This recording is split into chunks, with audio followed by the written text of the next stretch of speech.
Well, as part of our commitment to the next generation, we're passionate about having dialogue. And I think when you sit down with young leaders today and with young adults today, one of the most important values you can have is dialogue. And so I'm in conversation today with Isaac Hanekamp. Welcome, Isaac.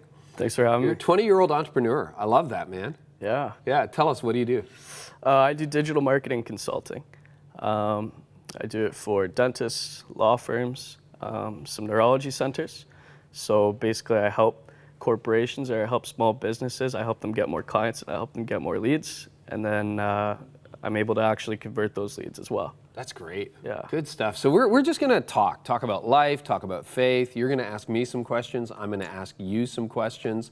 So here's my first question for you, because I just think dialogue, I know at our church, and ditto with your church, dialogue and relationship is just so critical. So I just want to ask you, because sometimes, there can be a divide between the way somebody my age or my generation thinks, the way you think. What's one thing you worry about most right now? As a 20-year-old young man starting out in life.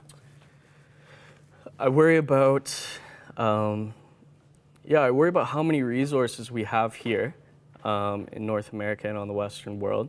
And I worry about how many resources that other people don't have. And I worry about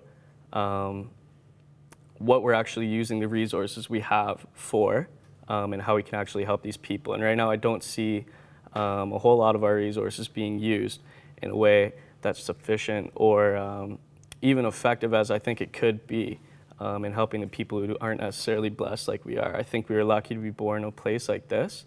And I'd just love to try to raise some awareness amongst my generation and even your generation as well. And just kind of creating more awareness and utilizing the technology that we have to help those that don't have it. See, interesting to me, it's not personal, it's not for your future, it's actually about big issues, global issues. Yeah. Powerful. That's good, man. So Isaac, your turn. What's a question for me? I wanted to ask you what piece of technology or what modern piece of technology you've been able to leverage and actually use yourself and kind of master yourself in order to give my generation value and reach the people like me.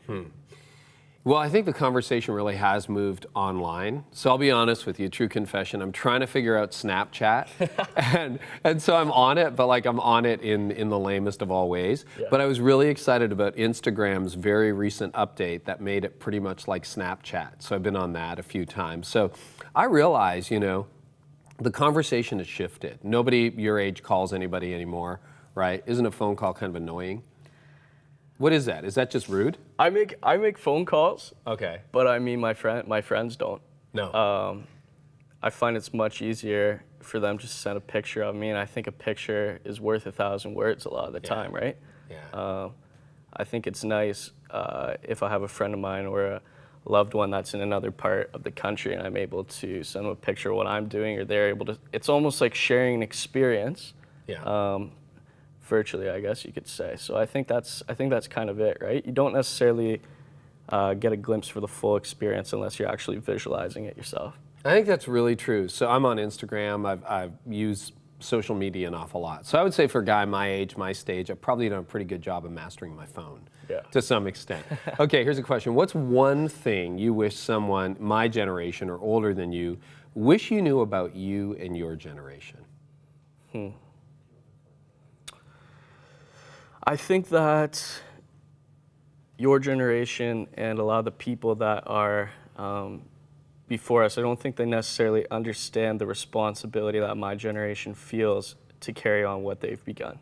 I think that there's a few of us, and it is a large mass that do take advantage of that, but I very much feel that speaking with others and starting conversations with other like-minded people my age, it's very easy to see that there are those who recognize we've had a path paved for us. We have people through mentorship. We have people who are longing to reach out there, and we need to start taking advantage of that. And I suppose that it's those few that do make it tough for people of your age to want to reach out so much to, that want to give guidance to. But at the end of the day, I think that as long as they're still trying to continue to do that, if those few can grasp onto it, that will make all the difference in the world today. Wow, that's good to know. Okay, your turn. Your question for me. What's another one?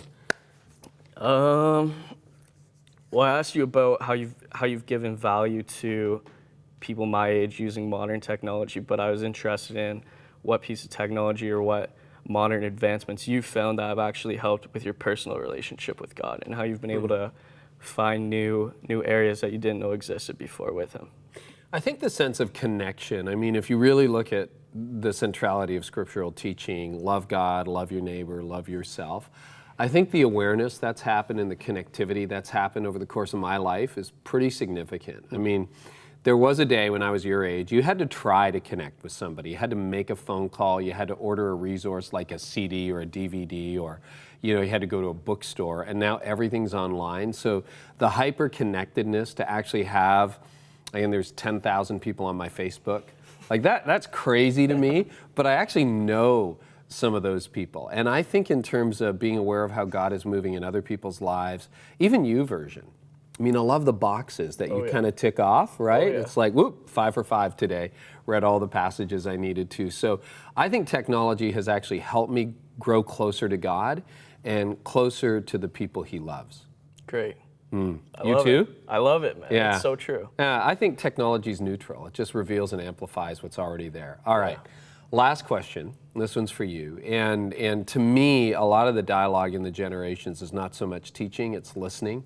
So I'm really listening. I'm really leaning in on this one. What's your biggest question about God, and who are you asking about it? I would say the biggest question I have might come from the heart that I have for people in the developing world and on the other side of the world. I've really been trying to learn through asking questions to people like yourself and people who have already experienced these types of feelings, why people would be in the positions and the situations that they're in, and how God can love somebody as much as another person, even though two people could be in two completely different situations. And I've gained more clarity on that lately. But at the beginning, it was definitely difficult. I mean, growing up in secular schools and secular settings, whether that be through sports or other activities like that, it was very difficult for me to see my friends and then see the activities that we were involved in, and then see people who were just struggling to get by, who could barely eat, and try to figure out, if God loves us all the same, why are we in these two different positions, right? And do you think, well, obviously it's a bit of a rhetorical question, but you wish more people shared that passion? Oh, 100%. When you talk to people, do you find a warm reception there, or most people just don't care and they want to get whatever they want to get?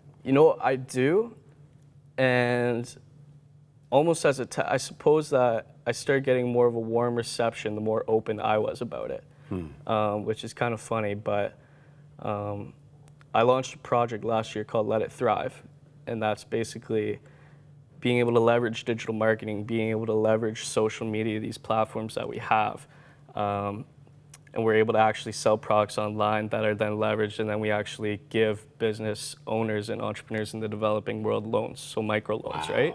And I was able to find, but through that, that's where I truly did find the warmth, because I saw guys that had never even considered this a thing, just based on our story and based on the video we made and all these things, feeling so, they just wanted to adapt so much, whether it was buying our products or giving a donation or whatever it was. And that's where I truly do think there's warmth within people, right?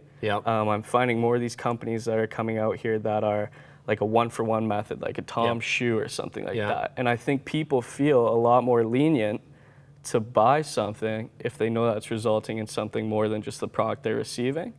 And I just even think that's proven based on the number of sales that these companies are doing. So that's powerful. Isaac, I've totally enjoyed our conversation today. Thanks so much for having it. Really appreciate you.